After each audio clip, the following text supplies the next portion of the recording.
Good afternoon, everyone. Good afternoon here in the Netherlands. It might be good evening for you or good morning where you're from.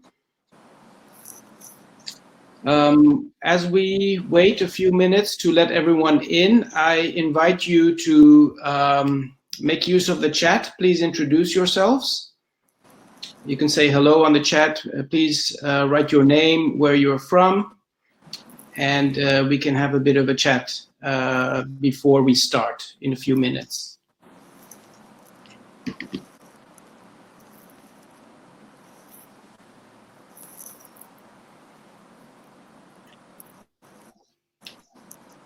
How's the sound quality?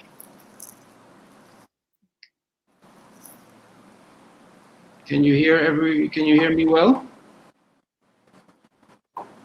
Speakers? Yes, I can. Yes. Thank you. Okay.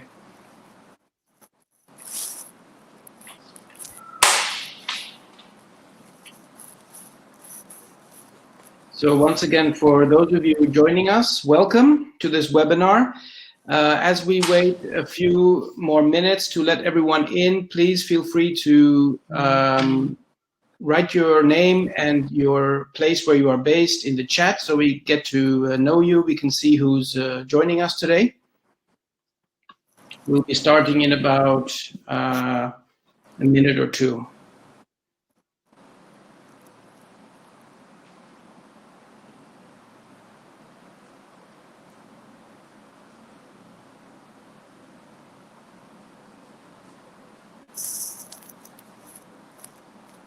Okay, we have people from all over. This is very nice. Some familiar names. Good to see you again, even if it's online. This is our new normal, unfortunately. We don't see you live, but we see you online. Hello, everyone.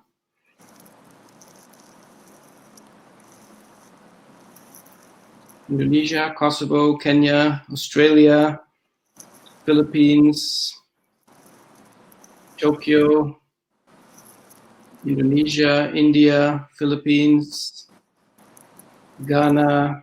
Wonderful. Thanks for joining us today.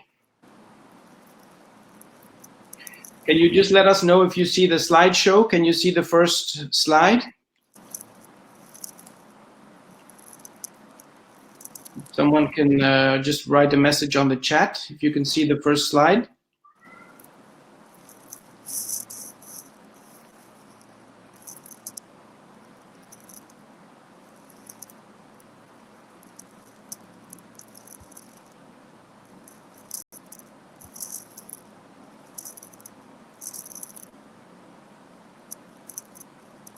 There's a lot of yeses, so I think. Okay, I can't see any yeses for some reason. Oh, because that's back in the presentation, right? Yeah. Good.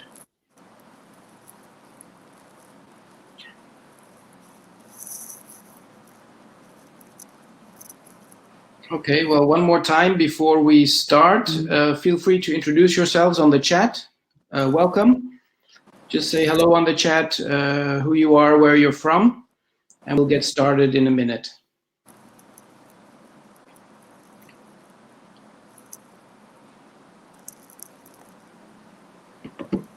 Okay, I think it's 4 minutes past. I think we're going to start, and then as other people come in the room, we will hear from them later. So welcome once again. Welcome to this webinar. My name is Paul Rebay. I'll be your host and your moderator, and I'll also present a little bit today. I'm the head of the Urban Land Governance for Sustainable Development track. That's the team that's hosting this webinar today. You're going to hear a little bit about us and from us directly, but also from our alums. Actually, we have 3 very distinguished alumni who are going to present today.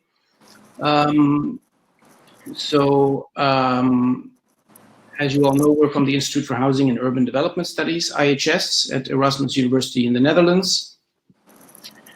Feel free to contact us after the presentation. You have my email address here, and at the end of the presentation, I'll also put a list of other email addresses as well for you to contact us if you want more information.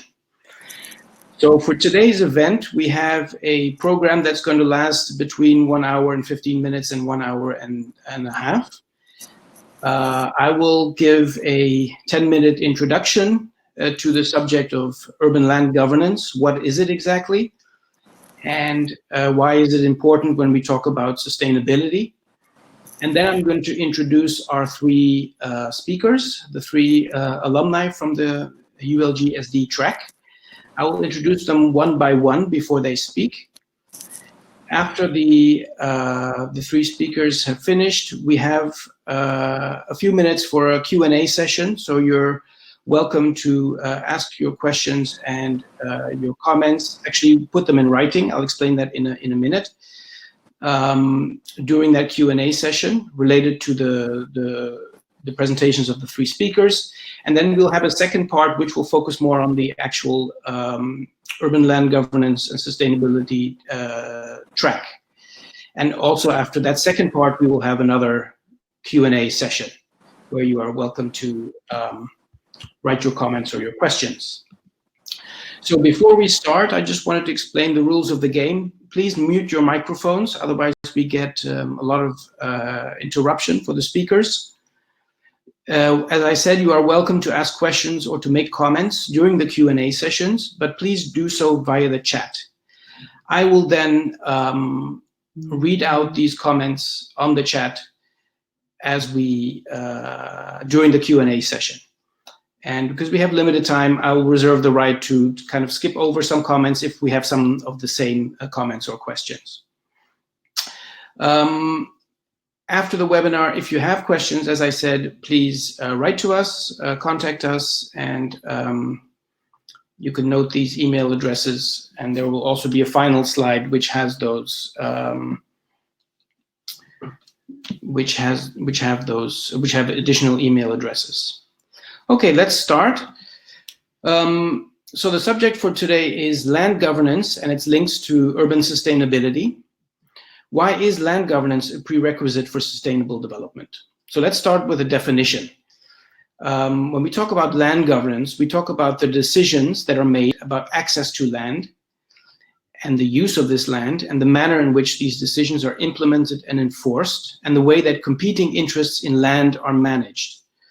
So it might sound a bit complicated, but basically, well, I'll give you a definition of land in a few moments. And when we're talking about land governance, we're talking about how do we manage this incredibly important resource called land? Who makes the decisions and how do we do so, in short? You can see on the diagram here, this is the new urban agenda, which was agreed a few years ago in Quito in Ecuador. This is the, let's say, a visual representation of the urban field. And in the middle of this field, we have land. And as the diagram states, land is for all people. And around this center, the center stage of land, you can see all the important aspects that land has a direct influence on. Tenure security, this is the legal dimension. Land-based revenues, this is the economic dimension. Through our land resource, we can make money for our cities and for our societies. And sustainable land use, so sustainability. So land has a very important function for the environment, obviously. And around in the second ring, you can see all these other sectors or aspects that land has a direct or indirect bearing on, from housing to finance to employment, culture, public space, resilience, environmental protection, etc. So land is really at the heart of the urban agenda. It's a resource that we need to do the things that we want to do, to achieve the things that we want to achieve in our cities. So it's really incredibly important. You can see here an aerial photograph that sort of visually summarizes what I've just been trying to say. Land is a basic resource for sustainable development. And if you look carefully, you can see factories, houses, infrastructure, green spaces. This is a city, this is on the edge of a major city. And as the city expands, the expansion happens on land. So the way in which this land is held, the legal dimensions, the ownership of it, all determines how we can use this land and how our cities can expand. Also, how can we as governments, for instance, access this land for our social, environmental, and economic rationales, objectives. So I would summarize it as follows. Land governance is what we use our land resources for, who makes the decisions, and what instruments do we use to do that. So let's say one of our main objectives, the topic of today, sustainability, one of our main objectives is sustainable growth, right? So we don't want our cities to just expand in every direction and to consume our natural resources in any which way. We want to regulate this growth. Well, the way we use and exploit our land resources around cities will determine how sustainable this growth is. So when we talk about governance, key elements are we have to analyze stakeholders, their interests, incentives, and constraints. So who are the main stakeholders in this business of urban expansion, for instance? Who makes the decisions, right? And who implements these decisions? How do we resolve the conflicts that arise? And in a moment, I will explain some of the conflicts that do arise. And we try to emphasize the processes and the outcomes, right, in how to regulate this kind of growth. We need to understand institutions and organizations. These are two different things. Institutions relates to rules, the rules of the game, just like we set some rules for today's program. In our cities, we set rules for who's allowed to do what with the kind of land resources that we have. And who are the organizations that are then going to enforce, right, these rules? That's very important. The issue of enforcement is at the heart of land governance. Let's not forget that we have both statutory as well as customary or informal land resources. So land can be held in a statutory or formal or legal way, or land can be held in an informal way or managed by customary authorities. So depending on where you are in the world, the land resources will be managed in different ways according to the institutional rules that have been set by customary or, let's say, tribal, non-state actors, as well as by state actors and the formal rules that exist. And you can see in the triangle here on the right of the diagram, we have the state as a major player. We have economic actors on the left. These are our private players, industries, households, as well as commercial actors. And on the bottom right, we have civil society. So these are people and how they're organized. And in the middle, we have the instruments at our disposal. These are all aspects of governance. I mentioned some conflicts before. Here we have another triangle. In our urban land governance track, we use this triangle a lot because this illustrates the three major objectives, we can say, of how we use our land resources. At the top, we have social equity. So these are equity is a major objective. How do we get societies that are fair, right, for our populations? We have an economic objective, economic growth and efficiency. We want, of course, we want people to access jobs, to have a living. So how do we do that using our land resources? And at the lower right, we have sustainable development and the enormous objective of environmental protection. And how do we use our land resources to try and get sustainable growth? More about that later. Okay, I'm going to wrap up this first part, but before I do so, I'm going to show you a very 3D science fiction kind of city of the future.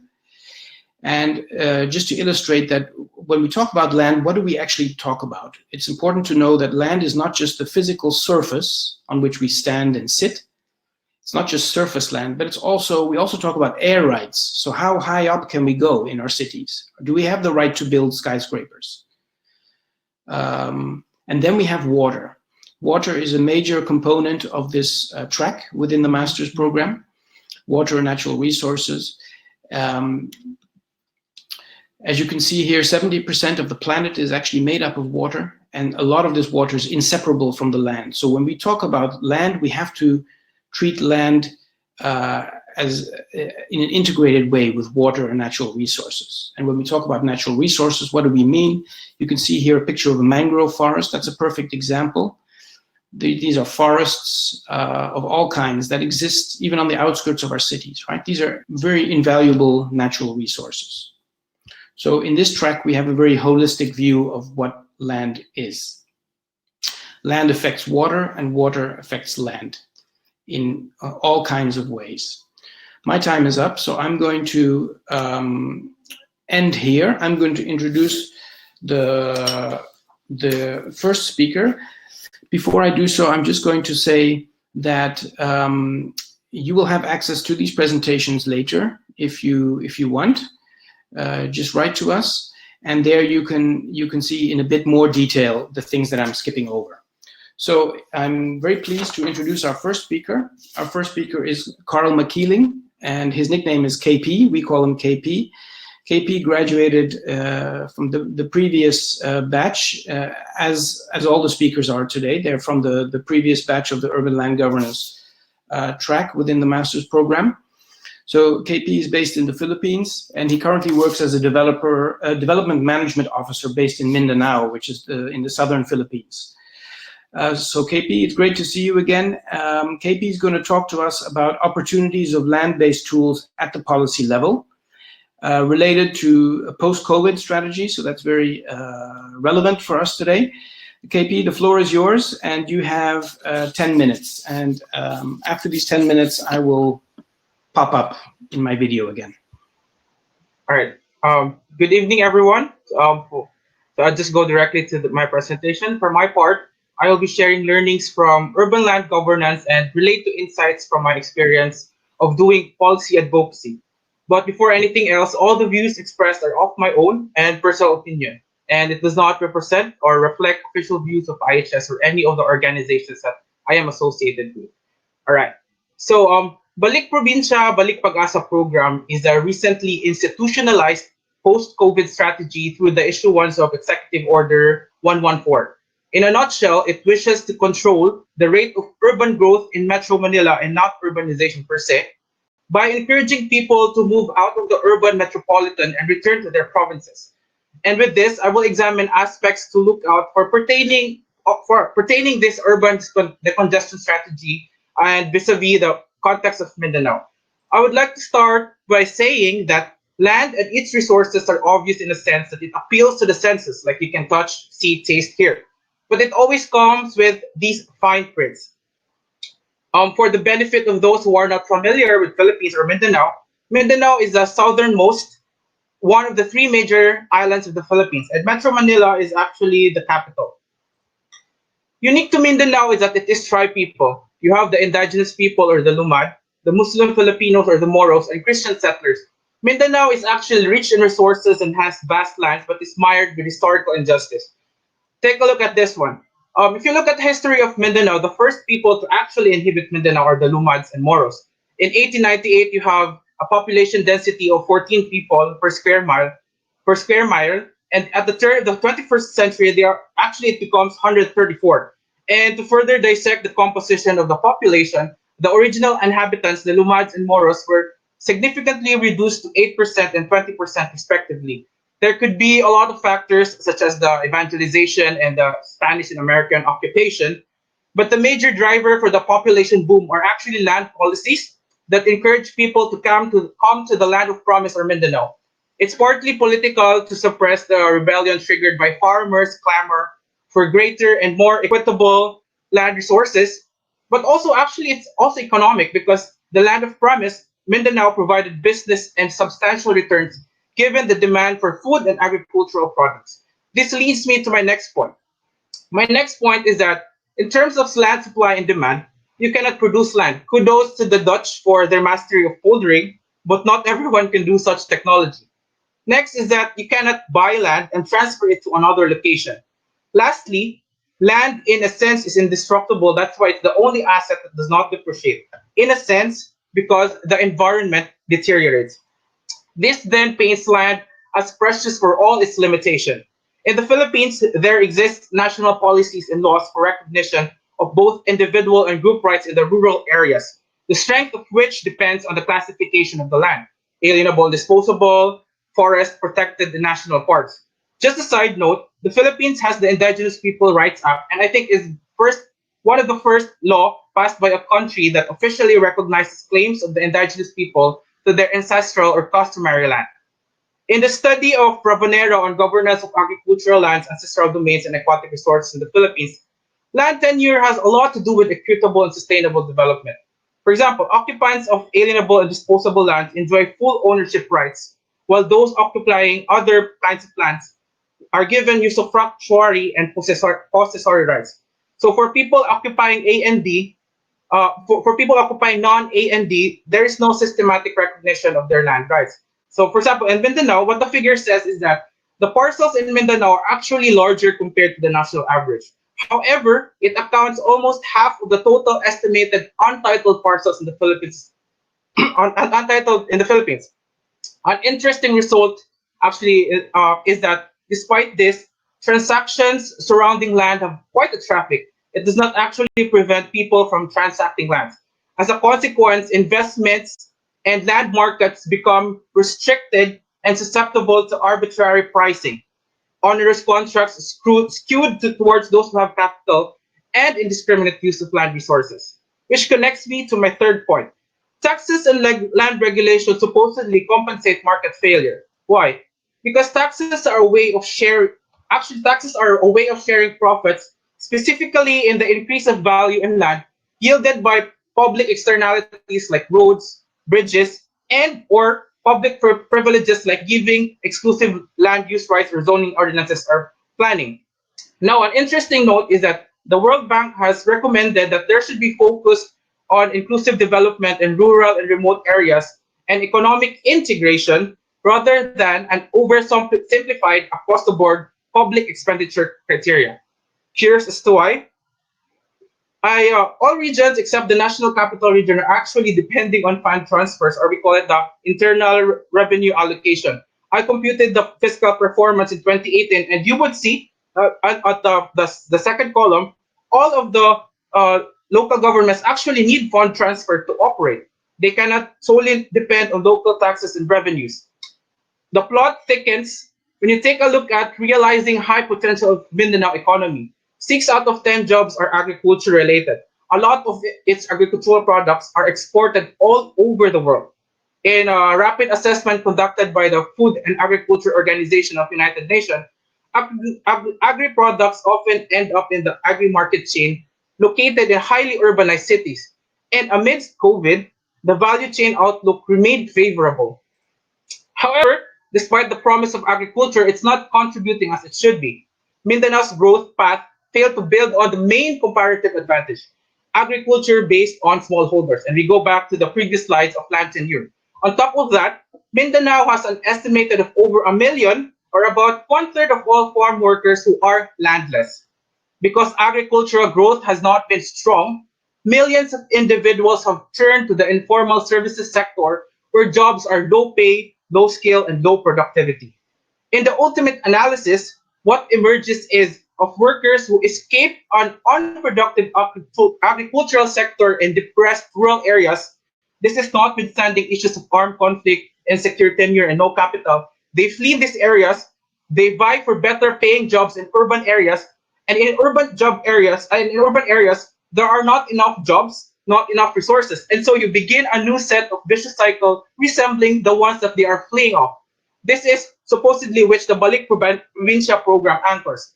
Now, if you ask me what sustainable change, what land governance got to do with it, because land is inherently complex and calls for integrated solutions to land use. Going back to Mindanao, fundamental to the success of the program or of any program for Mindanao is that building up the governance framework for land, which require allocating more resources and streamlining regulation. Better administration can make property rights more secure, minimize land disputes, and raise tax revenues. In the process, it can also help finance much needed infrastructure to make Mindanao cities more competitive. Effective land management can make manage urban growth, allocate land to its best use, contribute to food security, manage all those stuff. And actually, it can also reduce negative externalities like congestion and crime and natural disaster risks. For Mindanao for Mindanao, it should be that to make urban spaces demand centers for rural products. In this way, the rest of Mindanao, especially conflict-affected and impoverished areas, can benefit from the growth of Manila, Cebu, and other leading cities in Mindanao. I want to end my presentation by showcasing some of the land-based instrumentalities that are currently being done and should be further assessed for scalability. The first one is the secure access to land resources provides a more secure tenure over a specified land within the ancestral domain through a tangible document that is legitimized by the community and local leaders. This is an innovation in complementation to the Indigenous Peoples' Rights Act. Another is the Community Mortgage Program, or the CMP, is an affordable and flexible housing loan for informal settlers. It may not be free, but it is affordable, flexible, and more than anything else, community-driven. With the guidance and support from the Social Housing and Finance Corporation, the community decides what's best for them in every step of the way. Lastly, the payment for ecosystem services employs a ridge-to-ridge approach, highlighting interconnectedness and interdependency of not just the ecosystem and the ecological services, but also of anthropogenic activities. And I guess this is where I wrap up. Borrowing the words of Susan Feinstein, there could be no good or bad plan, only better or worse planned. Oops, sorry. And so, with all this, with the theme of the seminar, what land governance has to do with societal change. Land governance entails analyzing the complexity of land use and the need to put into a spatial context socio-economic, political, cultural, technological factors. So what's land got to do with it? Grounding, peripheries, and morals. Thank you. Mayong gabi all the way from the Philippines. Thank you very much, KP, for a great overview of the land governance issues in the southern Philippines and the complexities, as you point out, related to land use. So thanks very much for that. I'd like to call on our second speaker, Tasneem Ghaffar. Tasneem is from Khartoum in Sudan. She's a consultant in urban development, and she currently manages her own private consultancy based in Khartoum. She also is executive manager of Engine Engineering, a construction and real estate company in Sudan. Now, a remarkable thing about Tasneem's thesis when she was at IHS was that even though she's from Sudan, she chose to do her research in a completely different part of the world that she was not familiar with, in Ecuador, on volcanoes. She'll tell you a little bit about that. And volcanoes and the city, really very innovative. So we'll hear a little bit about that today. Tasneem will talk about post-conflict area development, and she will bring in some elements of her thesis as well as what she learned at IHS, and she will talk about her current work as well. Thank you, Tasneem. The floor is yours. Thank you, Paul, and thank you, IHS and everyone, for having me here today.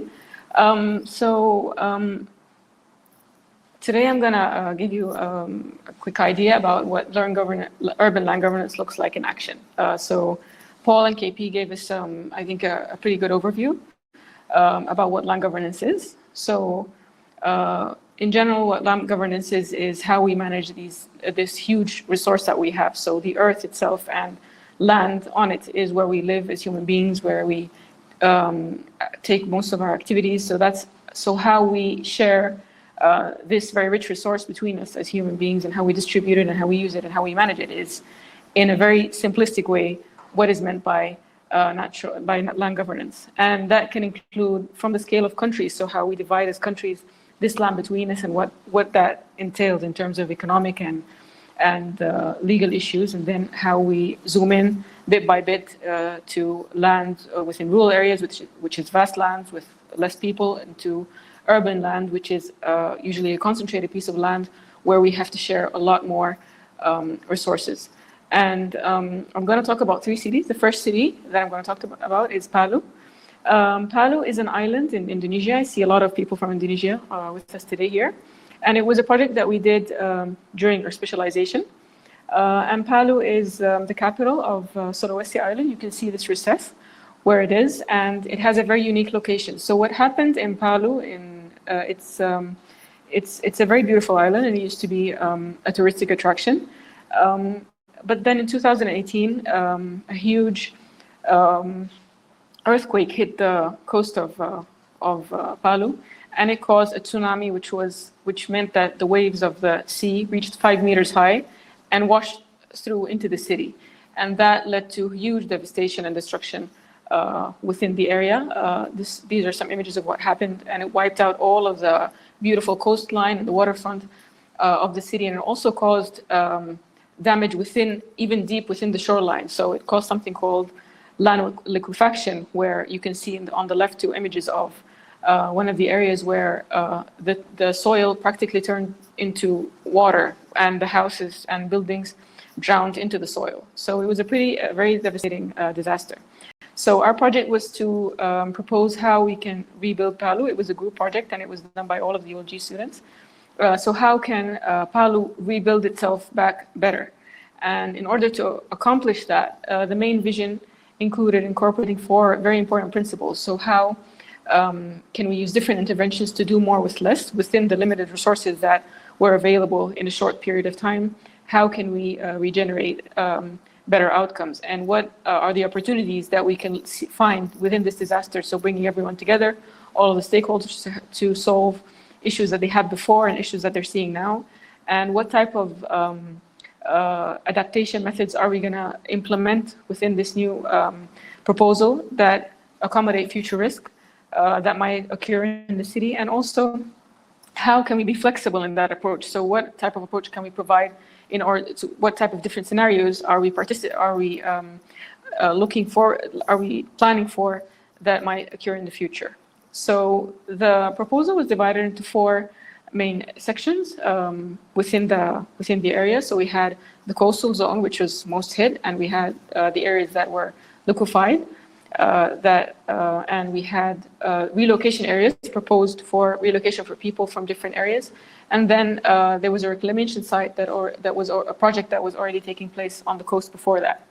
And so different proposals were brought together by our class, and the outcome was a short, medium, and long-term plan for how to apply different tools of land governance in these areas. And that included planning tools like rezoning some of the areas, land acquisition of some areas, and land readjustment of property rights. So how we readjust the property rights of the people in some areas in order to be able to build back better. That also included proposing financing options. So how can we use different land tools to finance this new redevelopment that is going to occur in the area, and also readjusting the different property rights that are in the area.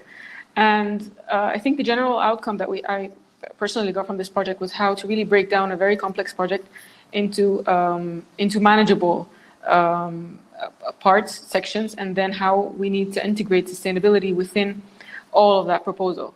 And so that is, generally speaking, I'm going to come back to these outcomes later. So Latacunga is my second project, and this is what Paul was talking about. This is my thesis, my master thesis, that I undertook in a beautiful city in Latin America, in Ecuador, called Latacunga. And Latacunga is, you can see in the red, on the right side, is very close to Quito, the capital, and it is also very close to the highest volcano in Ecuador, which is called Mount Cotopaxi. And Mount Cotopaxi is also named as the most dangerous volcano in Ecuador. And that is because if you see the image of Cotopaxi here, you can see it has a huge snow top in the background. And that is why that's what makes it very dangerous. And Latacunga, this volcano erupts around a cycle of around 100 years. So the last huge eruption it had was in 1877. So people started to think that it might not erupt again because it hasn't erupted for a while now. But then in 2015, there was a small eruption.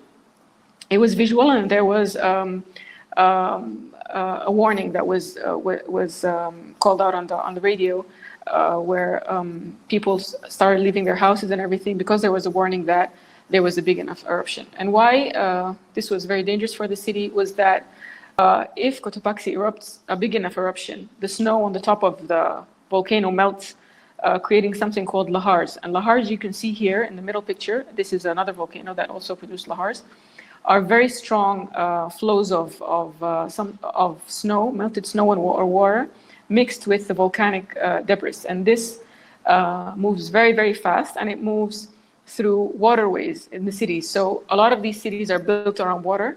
If you see here on the right side, for example, this is a small channel of water that flows from the volcano within the city.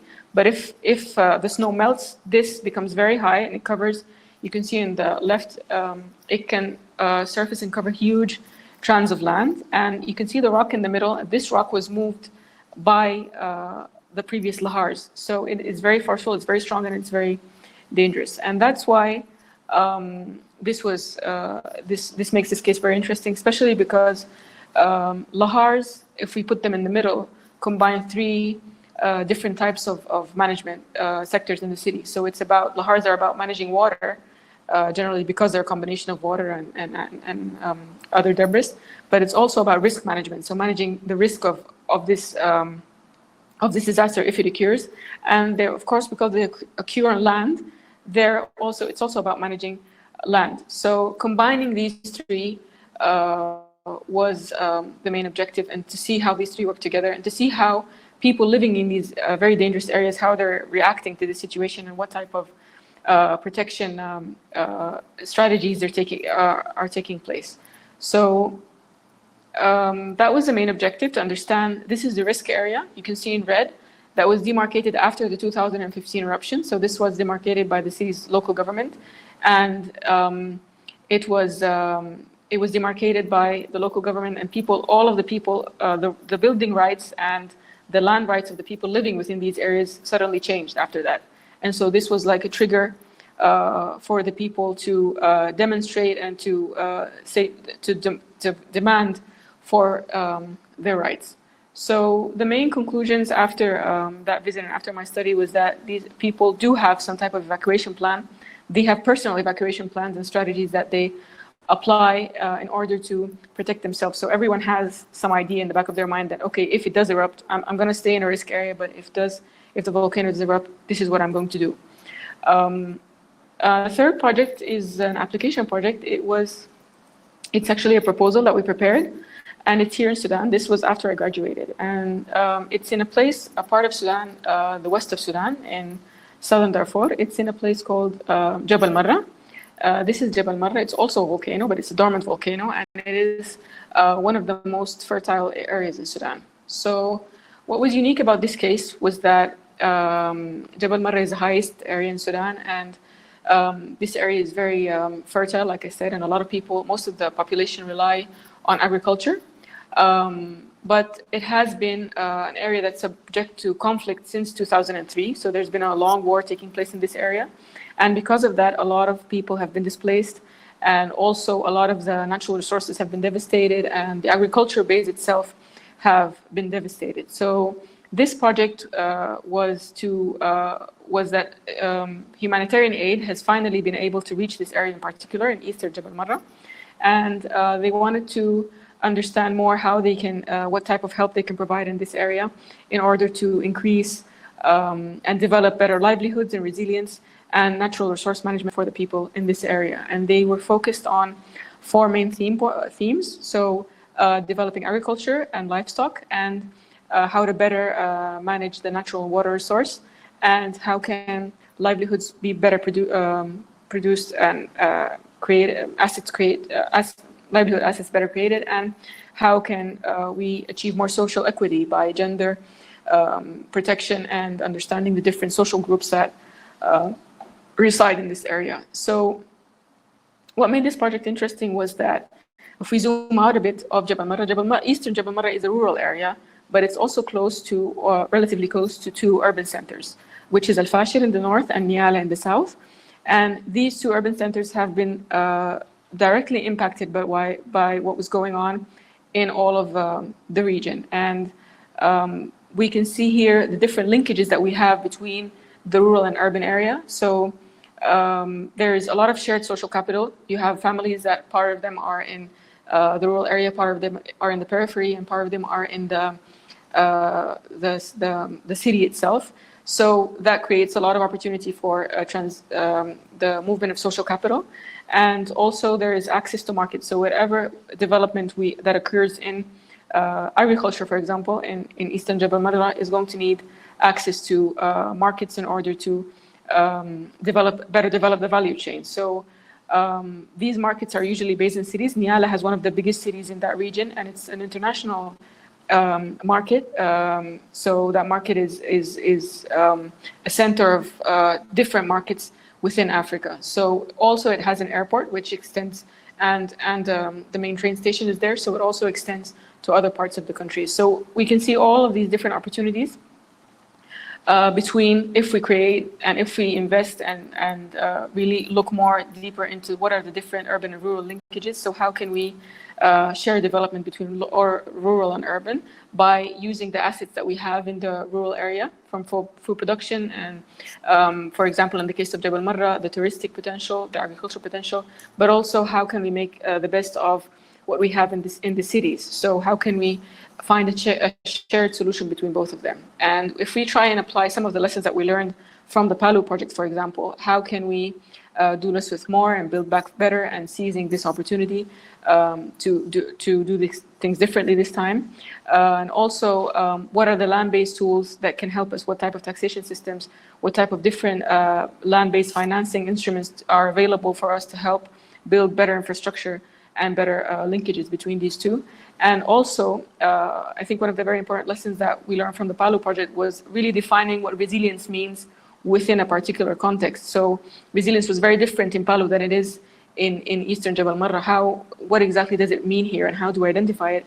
That was also a key issue that we can look in.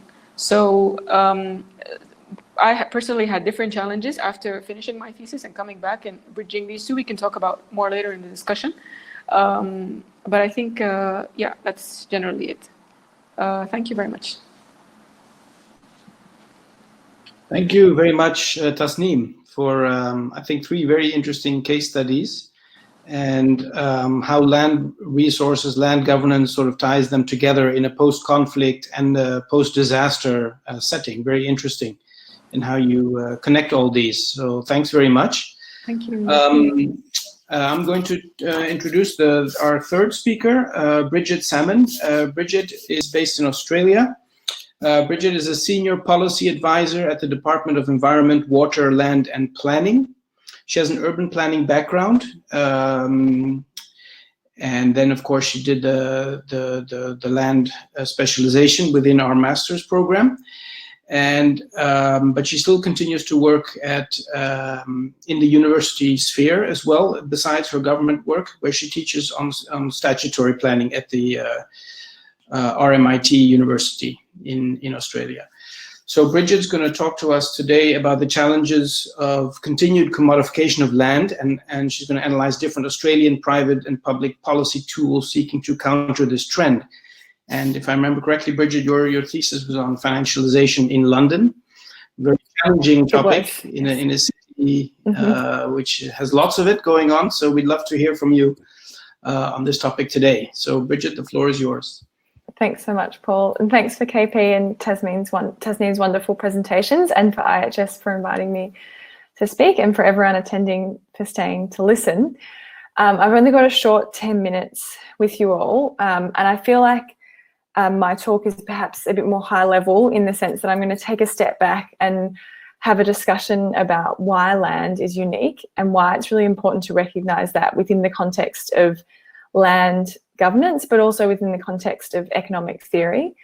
And then I'm going to draw from an Australian public policy approach that's trying to deal with this issue of public land and analyse some of the challenges that we're having in implementing that approach.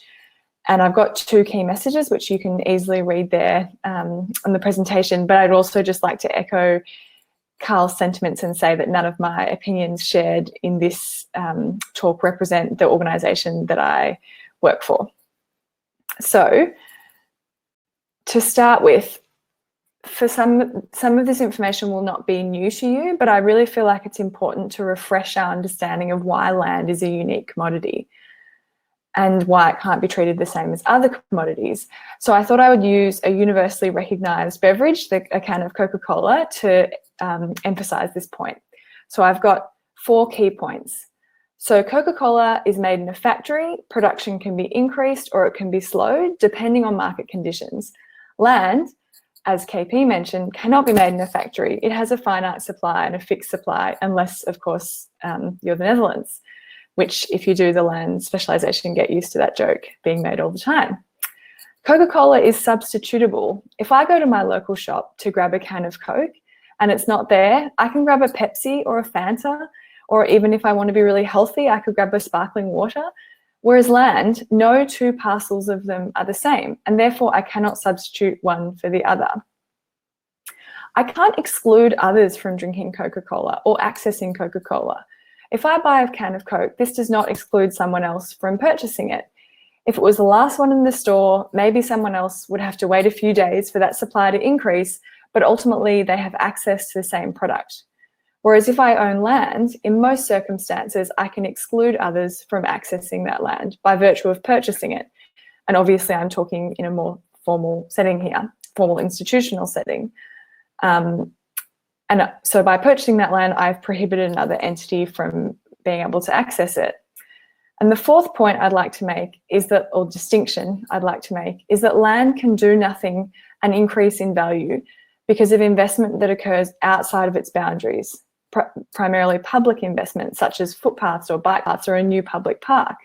Whereas for a product such as Coca-Cola to increase, it needs to have some improvement made to it, whereas land can increase in value by just public investment occurring around it.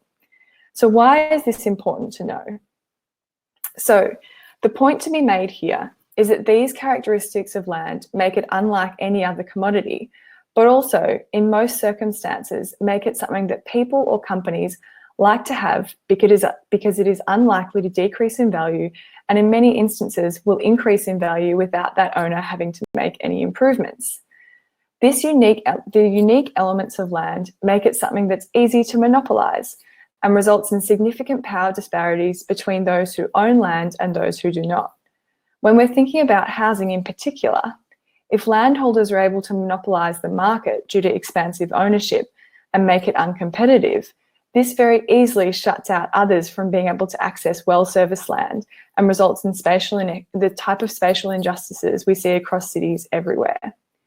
Because of the profits that can be accrued through land, it is rife for speculation. So in your city, you may have a huge demand for housing, but perhaps it's not a demand for high income housing. Perhaps it's a demand for low and middle income housing, or no income housing. Because of land's unique characteristics, despite this demand, a landholder may bank land until there is a market to develop high-end housing that will capitalise on this value.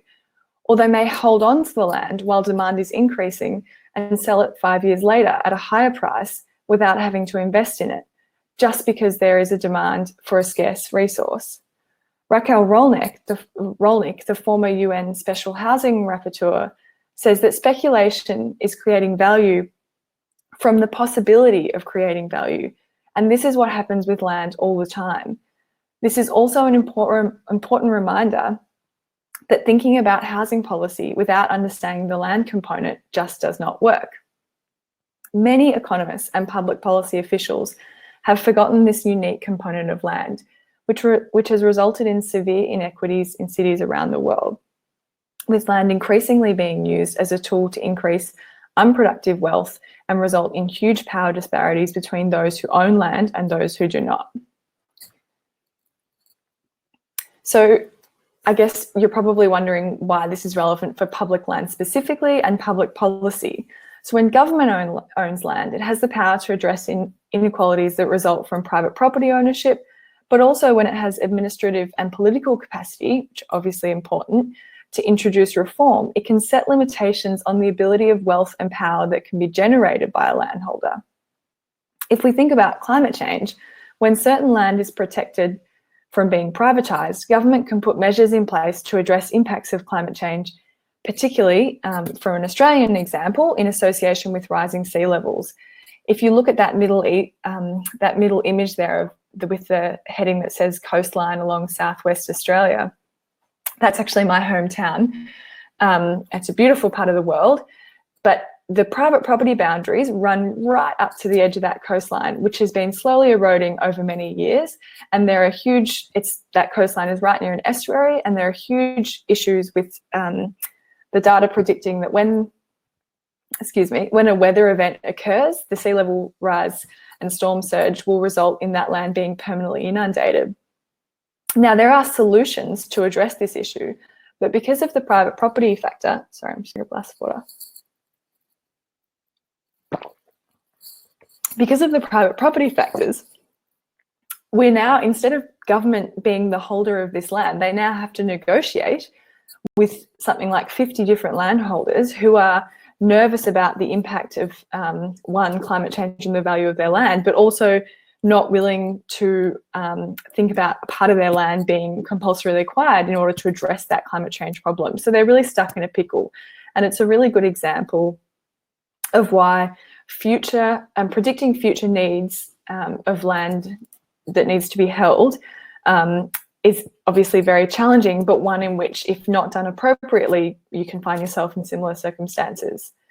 So if government retains ownership of land, it can ensure that it can provide public services that are accessible to all, and not only those who can afford it, such as schools, public parks and plazas, so all those examples shown in those images, and also obviously public housing. And furthermore, if governments understand how and why land will continue to increase in value, particularly private land, as a result of public investment, then they can put measures in place to capture some of that value increase on private land and redirect it and try and address some of those spatial injustices that have been allowed to occur over the years. So, in the state of Victoria, in Melbourne, where I live, in order to address this issue that's being faced over many years in terms of government selling land in order to generate revenue, or perhaps selling land without the foresight to think about resources in the future, they've introduced a new policy which prioritises the public value over traditional perceptions of value, or we might just call that financial value. So the policy has been set up to ensure that any public land that's considered underutilised or should be considered for sale must be assessed on its public value. So this also includes the consideration of future generations who will lose the ability to use that land if it's sold off in present time. So that's the intergenerational equity. The other components of that, the social, economic, environmental, are the sort of traditional triple bottom line sustainable frameworks. But where it's the sort of key difference is that the social, environmental and intergenerational equity aspects are considered, have as much policy weight and consideration as the economic, whereas historically the economic always sort of took precedence. So in theory, the way this plays out is that, particularly in the context of climate change, it should be quite challenging to sell land, or land should be being acquired also on the basis of this principle. But the challenges are really apparent when you actually go to implementing this policy. And I think you'll find, if you end up doing the land governance specialisation, that there is this big discussion about, as Paul says, we have these institutions and these rules, but if we don't have the ability to enforce them, or we don't have the political capital to enable them to happen, then it can be, then they're not really worth the paper that they're written on. Not that I think that this policy is like that, but there are certainly challenges in implementing it. So one of those is that land is considered easy revenue. So if we're thinking about systemic issues associated with broader revenues to deal with managing the growing infrastructure needs, such as tax reform can be very challenging to get through at a political level, whereas selling off land might enable you to gather some of that revenue that you would have got through tax reform. So it's sort of it's an easy way of generating revenue. The second bit is that governments themselves can get stuck in this speculative cycle of rising land prices. I saw this a lot in London last year, where local councils themselves were using this speculative nature of land in order to inflate the value of their own land and use it as a financial instrument through other mechanisms, and then sell it to the private sector with no intention, with no public value attributed to that revenue raising exercise. So these are very real challenges when it comes to land.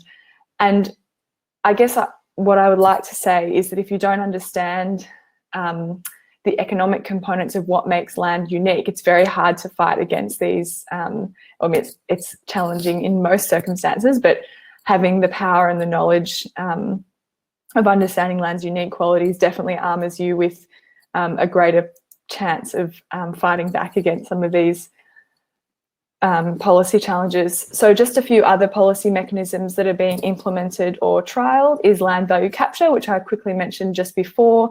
But again, very challenging from a political sense because, and sorry, inclusionary housing mechanisms, which essentially are being done through planning policy, which would require residential redevelopment to include some compulsory low and middle income housing. Again, these key challenges are particularly if we think about Australia and our post-settlement history. We're sort of the poster child for capitalist processes in some ways, and this idea that when you own land, you have a right to that increase in value, regardless of whether you have done anything to earn it, is a very Australian trait. And whenever a policy person comes and potentially tries to take that away from you, even if that value hasn't been realised, it's very challenging to implement those types of policies. Those people vote. Obviously, that introduces a political element as well, as that says in that slide there. So just to finish off, I guess I just really wanted to emphasise through this talk, because for myself specifically, before I came to IHS, I had every intention of doing the housing specialisation. But as I got more and more interested in the economic side, and particularly in the issues of financialisation and the commodification of housing and land, it became really apparent to me that unless I equip myself with the knowledge and expertise to understand land, that I'm never going to be able to deal or manage the housing issue, and particularly, excuse me, the climate change issue. So I just wanted to say, if we stop to think about managing climate change and global inequality, we need to understand the land component. So thank you very much. Thank you very much, Bridget, for a very stimulating talk, highlighting especially the economic aspects of land, the importance of land value capture as an instrument to help us achieve our socio-economic objectives. I think you've heard from our three speakers a range of very diverse topics and how urban land governance ties into all of that, no matter if you're interested in climate, in disaster, in economic policies, in you name it, in COVID-19. Our land resources are key to helping us achieve our policies in these fields. And once again, the governance dimensions: who does what, which institutions are responsible, which instruments do we use? These are critical choices here. I'm looking at the chat. I don't see any specific questions for the speakers at this point. So what I'm going to do, I'm looking at the time. I'm going to collapse all questions in the final Q&A in the interest of time. So if you do have any questions for the speakers and you didn't have the time to write it down in the chat, you still have an opportunity in the final Q&A to ask your question. But I'm going to jump ahead. I'm going to give a very quick overview of what we actually do in the in this urban land governance for sustainable development track that you've heard so much about until now.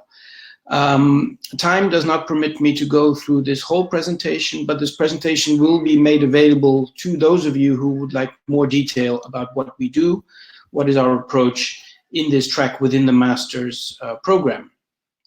So I'm going to skip through this quite quickly so that we have enough time for the Q&A in the end.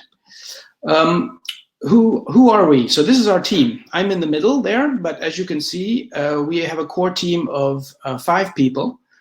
Orefika, starting from left to right, Orefika is coordinator of our research workshop, which helps our students to develop their MSc theses. And Ore is also the manager of our Cluster 1 on land and the land rights and the rule of law, which I will get to in a minute. Erwin van der Krabben is a visiting professor from Radboud University in Nijmegen. He he coordinates basically our Cluster 2, which is on land markets and finance. Then we have Charm, who has joined us. Charm is from the Philippines, and she helps me in the Cluster 3 on land, water, and natural resources, on sustainability issues and housing issues. And then we have Francesca Vanelli, who's also a recent alum of the program, but who now works for us and helps to develop our Cluster 1 on land rights and the rule of law together with Ore. All our colleagues, except for Erwin, are with us today, so hopefully you will also hear from them during the Q&A, as they will join us to answer some of your questions. But I thought it's just nice to introduce our whole team. As a let's say a diagrammatic overview, this is how we basically structure the track, the specialization. So we have three specializations. Three clusters within the specialization, starting with land rights and the rule of law, followed by land markets and finance, and then land, water, and natural resources.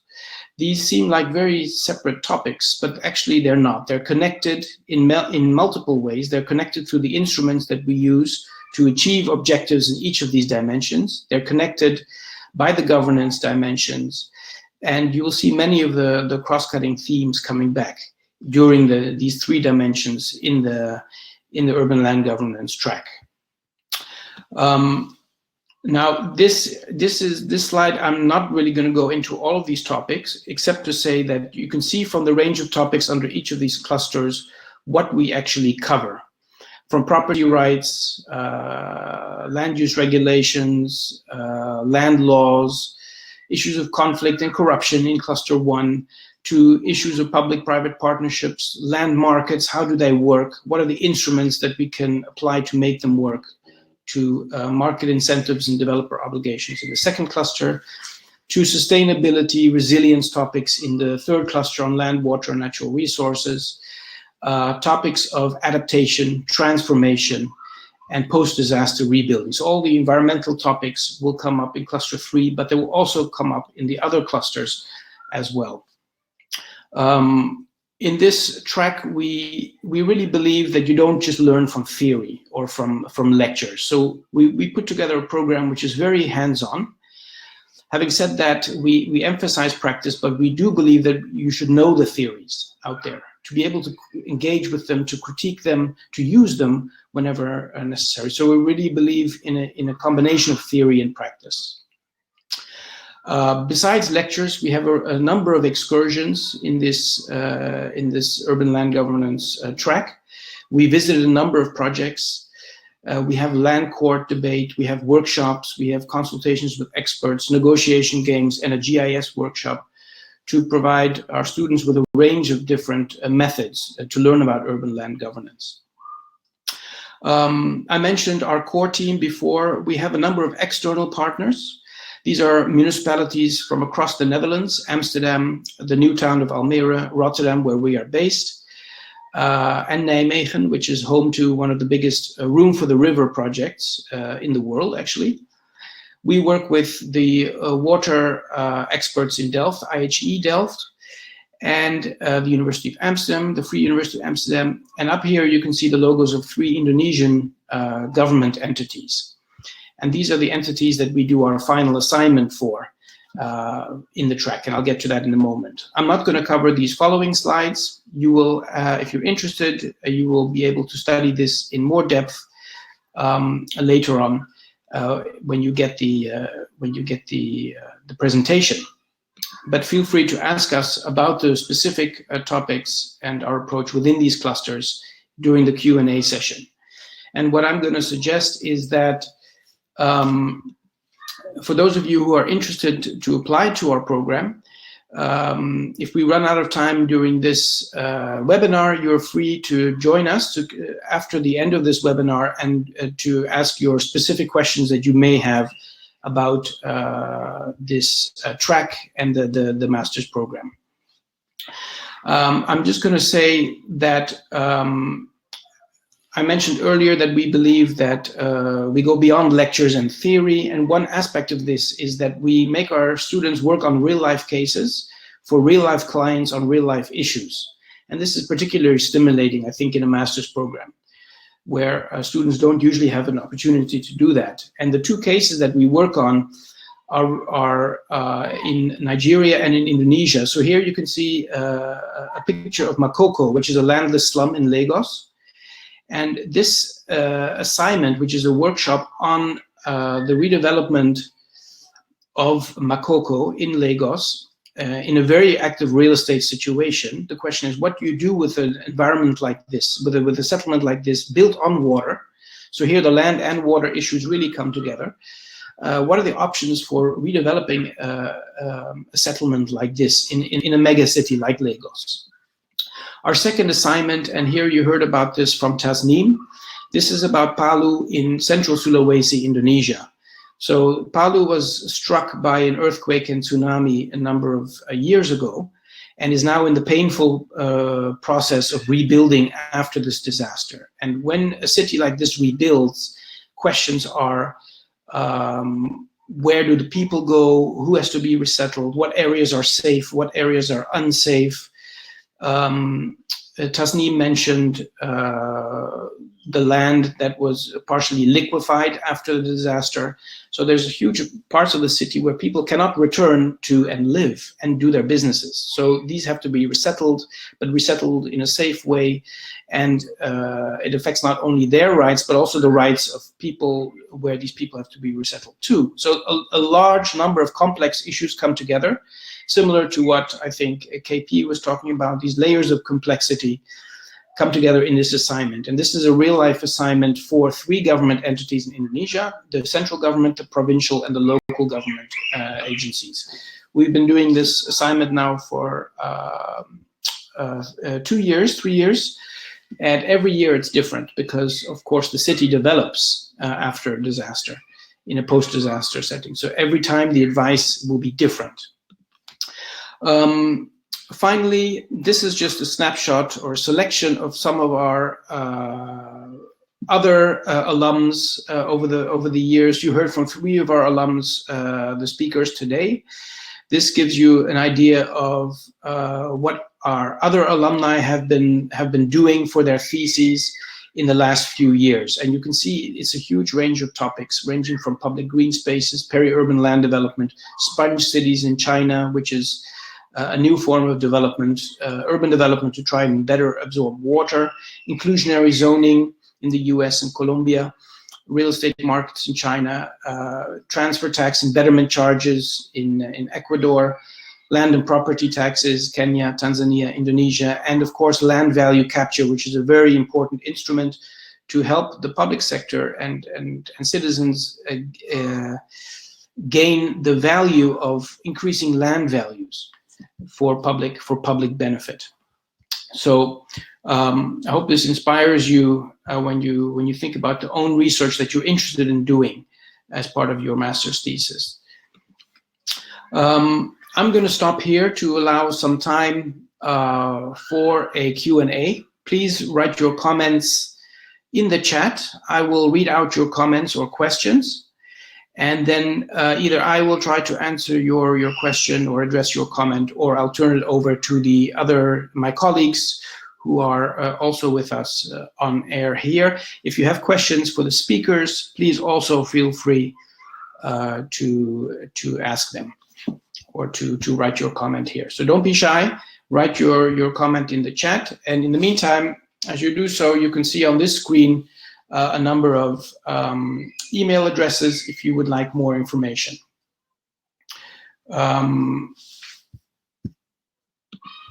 Okay, I see here in the I don't have any questions here, but I see that there are questions here on the on WhatsApp, so I'm going to read them out here. This is a question for any of the speakers from Sherwin Ramosa.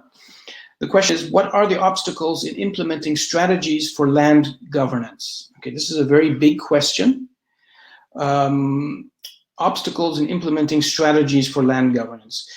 It is indeed a very important question. It's a big question and can be answered in different ways, but I will invite the speakers, first of all, to try to address this from their own perspectives, from the perspectives of the cases that they were talking about today. So who from the speakers would like to take this up first? Bridget? I can have a go at answering that question. Thank you. And obviously I can only speak from an Australian perspective or from what I learned in the Masters last year, but I guess from my experience now working in the land policy space, one of the issues that I see a lot is having the capacity to address the issues that need to be addressed. So whether that be at an administrative level, the government providing the right amount of funding to put research into addressing issues of land governance, but even if you were to have access to that, to building that capacity at the political level, having leadership that will enable you to implement policies to address some of those land issues, I see as a real challenge, particularly in the sense of I guess the scenario that I was talking about, if that policy means restricting some private property rights that have historically been provided to people, then that can become very challenging within a democratic setting. Yeah. And you mentioned before in the Australian case, the difficulty of doing so in an environment where property rights are considered sacred, right? Exactly, yeah. So that's a good, I think, a good example of where culture also comes in, right? We have laws, we have properties, but these come from a certain tradition, right? And property rights are always based on a certain tradition. So it's a very good example. Thank you, Bridget. Do any of our other speakers want to address this question? Tasneem? Yeah, I think generally the issue of land is very personal and it's very complex. It's social, it's environmental. So, for example, in the case that I spoke about in Darfur, I wasn't able to speak in detail about the land aspect of it, but it's one of the main issues for the war itself. A lot of research has found is that land-based or property right-based, and how the government, the statutory law views the customary law.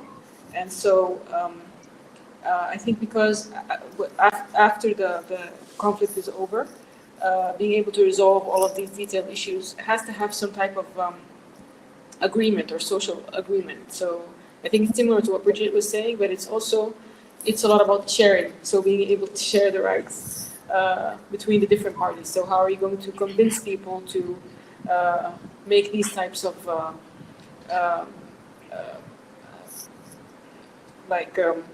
to give or to at least change their rights or change what they believe they own, because ownership is very controversial and it can be understood in different perspectives. So how are you going to being able to apply that? Okay, that's a very good point. Thank you, Tasneem. I have a number of questions that are written in very small type. That's why I had to take off my glasses here. I will read them on the WhatsApp stream. I don't see who wrote this question, but you can always, if this is your question, please feel free to write it in the chat.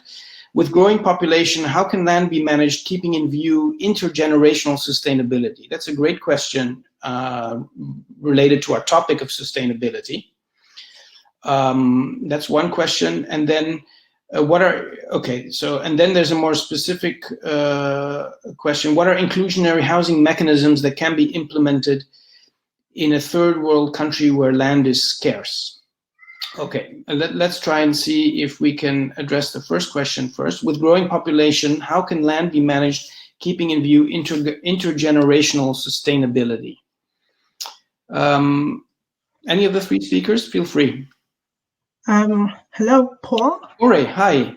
Hi, can you see me? We cannot see you, but we can hear you. This is a good chance to I don't know introduce what you to happened everyone. with my Do you have video. your video on?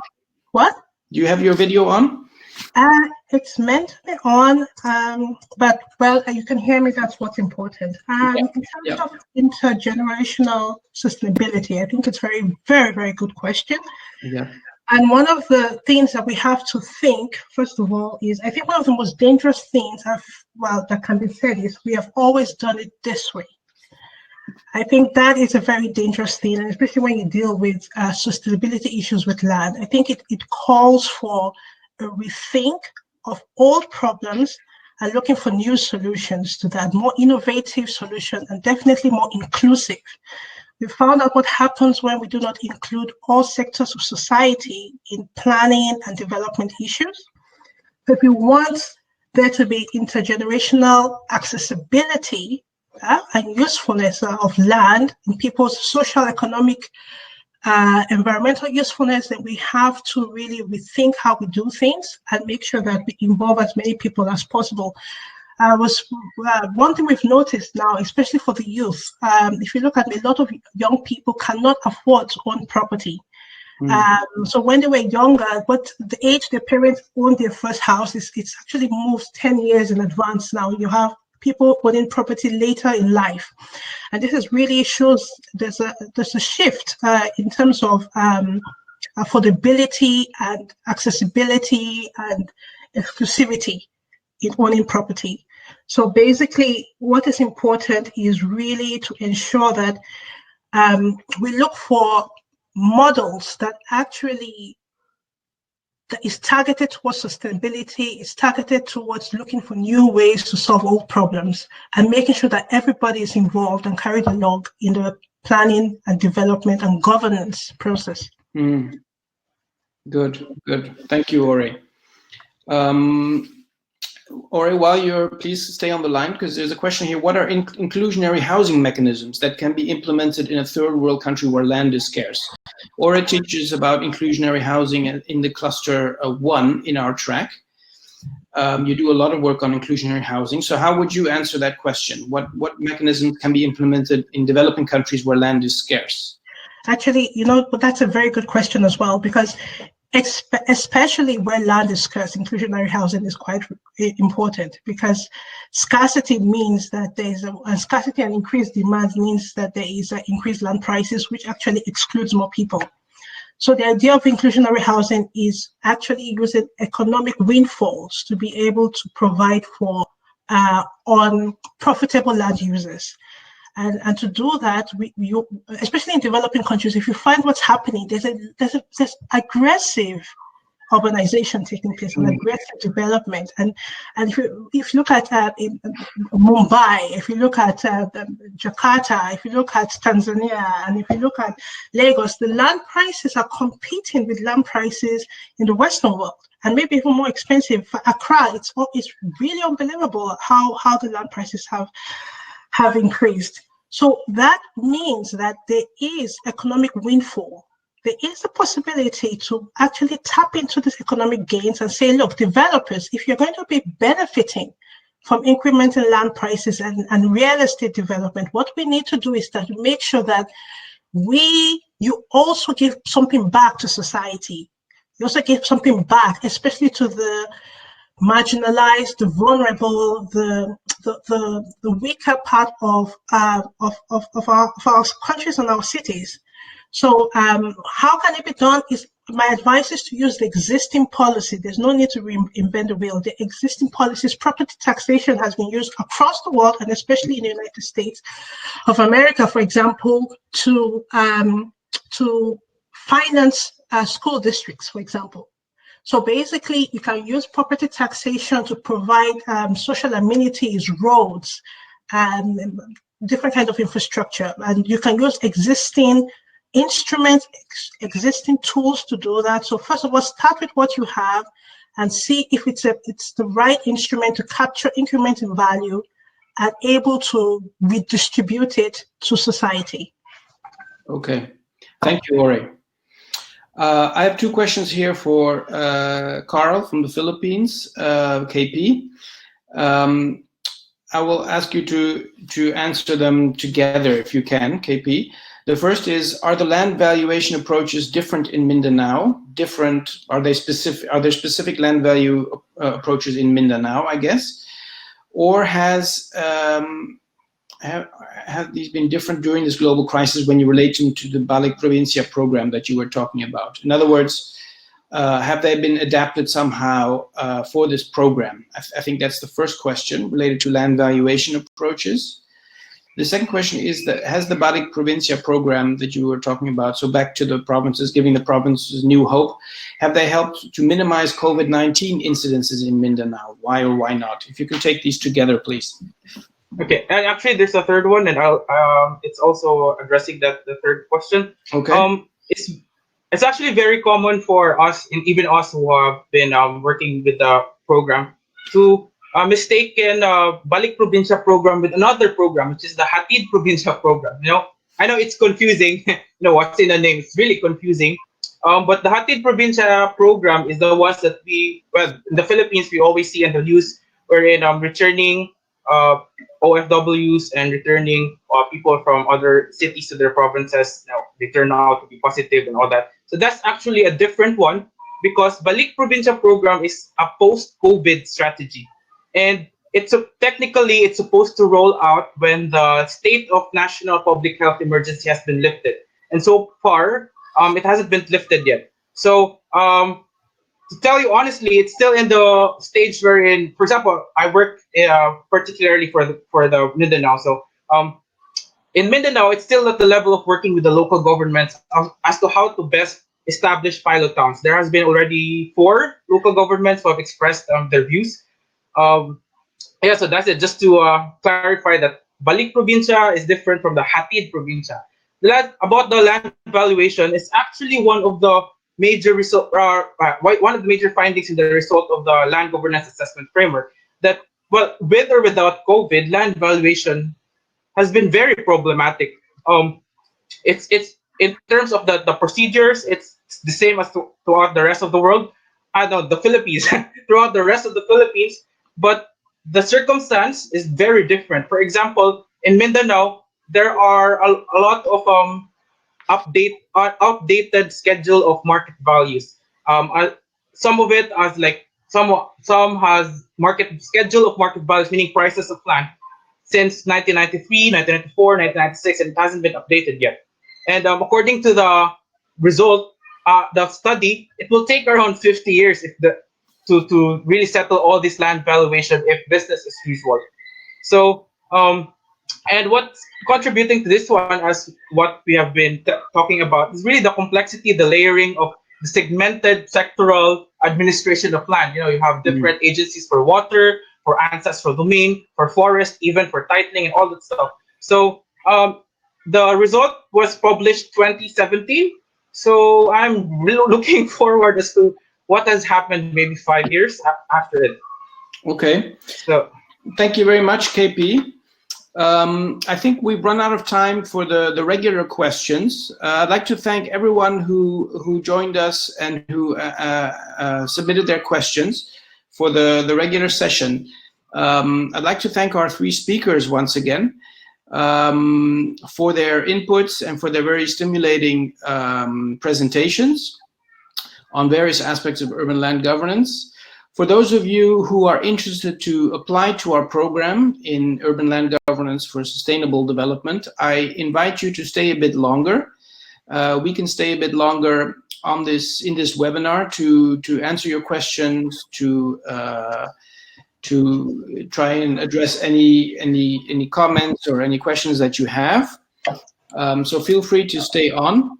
I have an announcement to make about applications to the program. The Courses and Education Office tells me that the deadline for applications has been extended to July 15th. So there is still time to apply to the program if what you heard today really is interesting to you and you think you can fit into the team of people who are passionate about land and passionate about solving our sustainability problems and how land our land, water, natural resources can help in achieving that. So feel free to stay a bit longer, and please apply to our program if you're interested. We'd love to have you join our team. We do many exciting and interesting things together. And even after you graduate, we keep in close touch with our alums. We publish together, we do projects together. So it's really, you really become part of a team here. So we'd love to welcome you to this team. So this concludes the... Paul? Yeah, all right. Sorry to interrupt. I would like to quickly just inform everyone about the essay, the possibility to write an essay.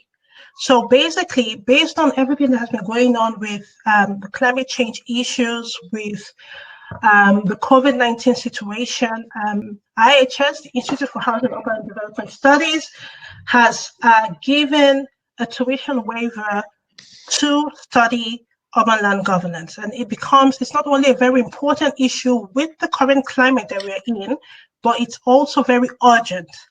So this is the first time that this is going to be done for land governance issues, so that there is the possibility. So please do visit the website if you want a partial waiver on tuition, and you have to write an essay that really addresses some of the issues in which you face in your own cities and your own countries. So please go to the website and look, and indeed we'll be very happy to have you as part of the urban land governance for sustainable development specialization track. Thank you, Ore. Thank you for reminding me about that. Indeed, and I think you can find the link to that on the right on the IHS front page on the website, if you access the site, if I'm not mistaken.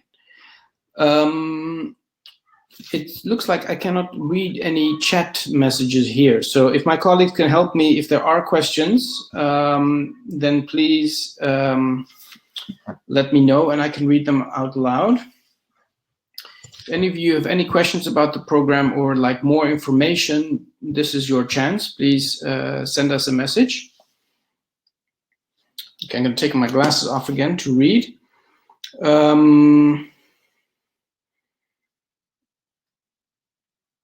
Okay, I think these comments have been addressed already. Any questions? Any comments, or do my colleagues want to chip in and say anything that I might have forgotten?